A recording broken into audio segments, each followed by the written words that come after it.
अगर आपको लगता है कि आपके जीवन में तकलीफ है, शारीरिक, आर्थिक, मानसिक रूप से, तो आज का वीडियो आप देखोगे तो आपका जीवन देखने का नज़रिया ही बदल जाएगा। आपको लगेगा कि आप कितने लकी हो।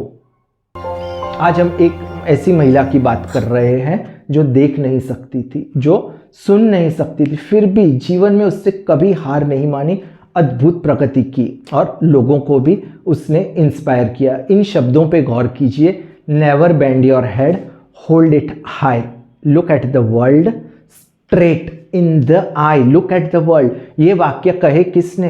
हेलन केलर ने, जिनकी खुद की आंखें भी नहीं थी। हेलन केलर, जब उनका बर्थ हुआ, बहुत क्यूट थी, ब्राइट थी, इंटेलिजेंट थी, लेकिन शायद कुदरत को ये पसंद नहीं आया, उसे कुछ और ही मंजूर था। 19 महीने की वो थी तब उनको एक ऐसा फीवर हुआ जिसकी वजह से उनकी देखने की शक्ति और सुनने की शक्ति पूरी तरह से गायब हो गई। ये सब बातें आप उनकी the story of my life autobiography है। मिरेकल वर्कर नाम की एक मूवी है, इंडिया में भी ब्लैक नाम की मूवी बनी थी, अमिताभ बच्चन और रानी मुखर्जी की। इन सब में आप पढ़ सकते हो। अभी हेलन केलर बहुत छोटी उम्र में उनकी ये सब शक्तियां चली गई। उनको याद भी नहीं था कि चीज़ों को देखा जा सकता है, हम सुन सकते हैं, हम बोल सकते हैं। इसलिए वो चिड़चिड़ी हो जाती थी, कुछ कहना हो, एक्सप्रेस ना कर पाए, चीज़ों को वो फेंकने लगती थी। बहुत ही उनकी खराब परिस्थिति थी। मानो आपकी बर्थडे है, आपको आपके पिताजी ने कार खरीद के दे दी, ठीक है, सब बराबर है, लेकिन कार में एक्सेलरेटर और ब्रेक नहीं है, एक्सेलरेटर नहीं है और फिर क्लच नहीं है, तो क्या होगा? पूरी ज़िंदगी उसकी जगह पे पैडल है साइकिल चलाने का, पूरी ज़िंदगी आपको गाड़ी चलानी है। इस तरह से ऐसी हालत हेलन केलर की हो गई थी। उसके माता पिता, हेलन केलर के माता पिता थे, वो माता से बहुत बहुत नज़दीक थी, लेकिन उनके पिताजी का जो धीरज था वो ख़त्म हो गया। वो सोच रहे थे अभी हेलन केलर को हम कोई स्कूल में रख देते हैं, बहरे मूंगे अंधे लोगों की। लेकिन ऐसी तो स्कूल थी जिसमें बहरे और मूंगे लोग होते हैं, ऐसी भी स्कूल थी जिसमें अंधे विद्यार्थी हो, लेकिन ऐसी स्कूल जिसमें कोई इंसान अंधा भी हो और बहरा मूंगा, ऐसी तो कोई स्कूल भी नहीं मिली।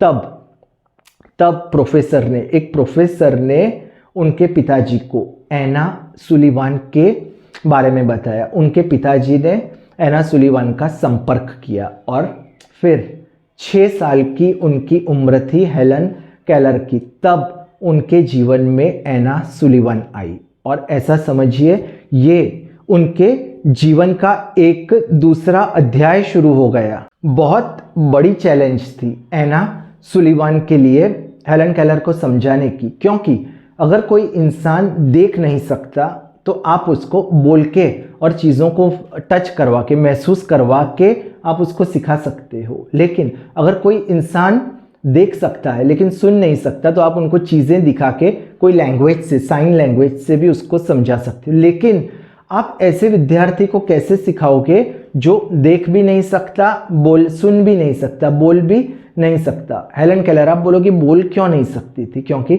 जो इंसान कुछ सुनेगा ही नहीं, कुछ देखेगा ही नहीं, वो कैसे बोलेगा? इसलिए ये बहुत बड़ी चुनौती थी।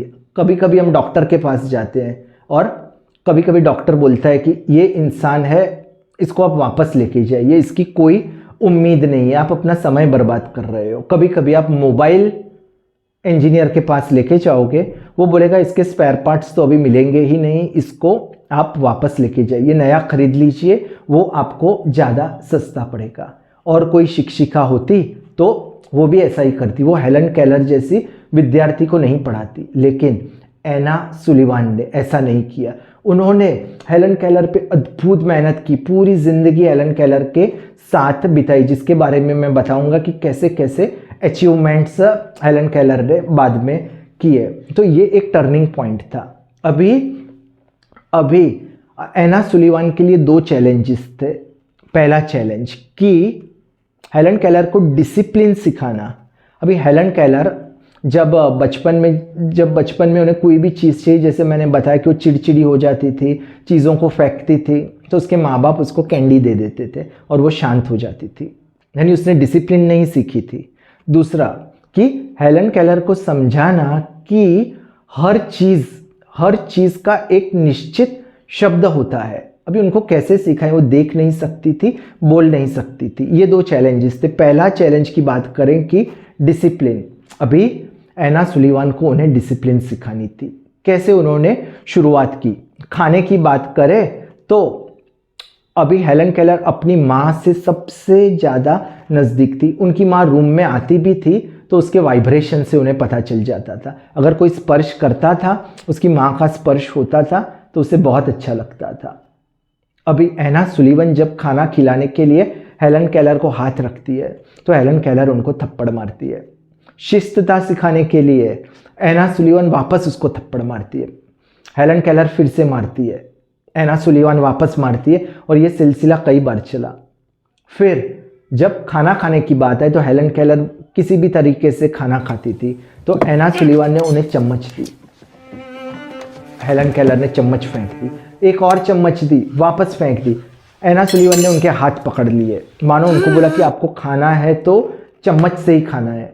हेलन केलर ने एना सुलिवन को लात मारी, वो गिर गई, लेकिन हार नहीं मानी उन्होंने, वापस खड़ी हो गई। 8 से 10 बार उन्होंने चम्मच फेंकी, लेकिन आखिर में एना सुलिवन ने उन्हें चम्मच से खाना सिखा दिया। अभी कोई भी दिक्कत होती थी, एना सुलिवन हेलन केलर को समझाए तो उसके माँ बाप आ जाते थे। उसके पिता बोलते थे आप इतनी स्ट्रिक्ट हो, आप बच्चा आपके साथ प्रेम ही नहीं करता तो आप उसको कैसे सिखाओगे? एना सुलिवन ने कहा इसको आपने कभी डिसिप्लिन नहीं सिखाई, वो मैं सिखाऊंगी। एना सुलिवन ने बोला कि मुझे कुछ वक्त हेलन केलर के साथ अकेले रहना है, तभी मैं इसको सिखा पाऊंगी। और कुछ वक्त वो अकेले रहा उन्होंने और डिसिप्लिन सिखाई और उन दोनों के बीच में बॉन्डिंग हुआ। ये पहला पॉइंट था, ये पहला संघर्ष था डिसिप्लिन का।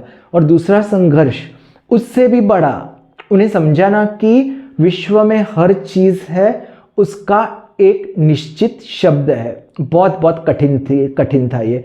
एना सुलिवन ने अलग अलग मेथड्स यूज़ किए। इसके बाद एक टर्निंग पॉइंट आया। हर इंसान के जीवन में कभी ना कभी कोई ऐसा मोड़ आता है, अगर आप तैयार हो तो, अगर आप मानसिक रूप से तैयार हो तो, जिससे आपका जीवन बदल सकता है।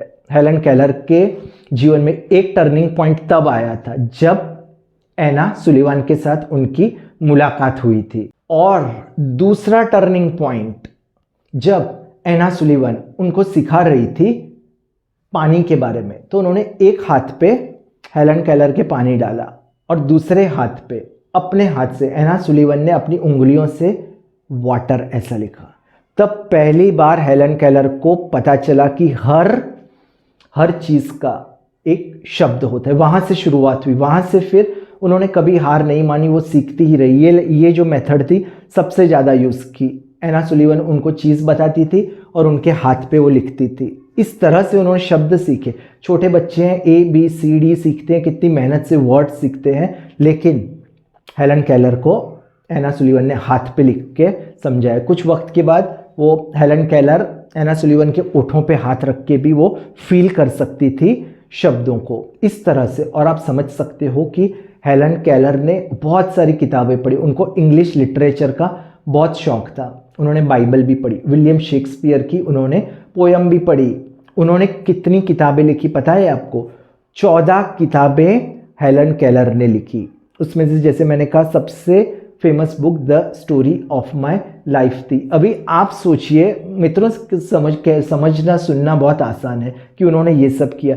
अभी 14 किताबें लिखने में वोकेबलरी कितनी होनी चाहिए, तो आप सोचिए कि एना सुलिवन ने कितनी मेहनत की होगी हेलन केलर के पीछे। हेलन केलर के बारे में आप कहते हो, लेकिन आपने सुना है, लेकिन उससे भी बड़ा हाथ मेरे हिसाब से एना सुलिवन का है। टीचर्स की बात करते हैं, हर टीचर को एना सुलिवन के बारे में देखना चाहिए, सुनना चाहिए, क्योंकि आपको पता चलेगा कि आइडियल टीचर कैसे पूरा जीवन एना सुलिवन हेलन केलर के साथ रही। अभी हेलन केलर ने ग्रेजुएशन भी किया, उनकी इच्छा थी कि वो कॉलेज जाए, पढ़ाई करें, और एना सुलिवन उनके साथ ही रहती थी। और हेलन केलर पहली ऐसी महिला बनी जिसने अंधे और बहरे होने के बावजूद भी ग्रेजुएशन कंप्लीट किया। इतनी बड़ी उपलब्धियाँ थी। जैसे मैंने कहा 14 किताबें उन्होंने पढ़ी, बहुत सारे उन्होंने टॉक्स दिए, रिलीजियस टॉक्स दिए, और फिर बहुत सारे मानव धर्म के कार्य भी किए। एक अद्भुत उदाहरण है हेलन केलर हम सबके लिए। एना सुलिवान, मानो कि हेलन केलर और एना सुलिवान ने कुदरत को, प्रकृति को दहाड़ मार के कह दिया कि बनाइए, जितनी विकट परिस्थिति बनानी है आप बनाइए, हम लड़ेंगे, हम हार नहीं मानेंगे, हम परिस्थितियों को हरा देंगे। जीवन में दो प्रकार के लोग होते हैं मित्रों, एक वो जो फरियाद करते हैं, हर चीज़ में अपने दुखड़े रोते हैं, और दूसरे जो काम करते हैं। हेलन केलर, एना सुलिवान, ये आदर्श उदाहरण है उन लोगों की जो लोग काम करते हैं। और हेलन केलर की हम बात करें तो एक आदर्श उदाहरण है उन लोगों के लिए जो विद्यार्थी हैं, कई बार वो निष्फल होते हैं और फिर वो पढ़ाई छोड़ देते हैं। हेलन केलर का अगर आप उदाहरण लोगे कि कितनी विकट परिस्थितियों में सिर्फ इच्छा शक्ति से, परिश्रम से, सिर्फ लगन से, उत्साह से उन्होंने पढ़ाई खत्म कर दी। तो आज के वीडियो में मित्रों बस इतना ही। अगर आप मुझसे पूछोगे कि आज के वीडियो से हम क्या लेके जाएं, तो आप डिक्शनरी लीजिए, उसमें से इम्पॉसिबल वर्ड को देखिए, उसे स्क्रैच कर दीजिए।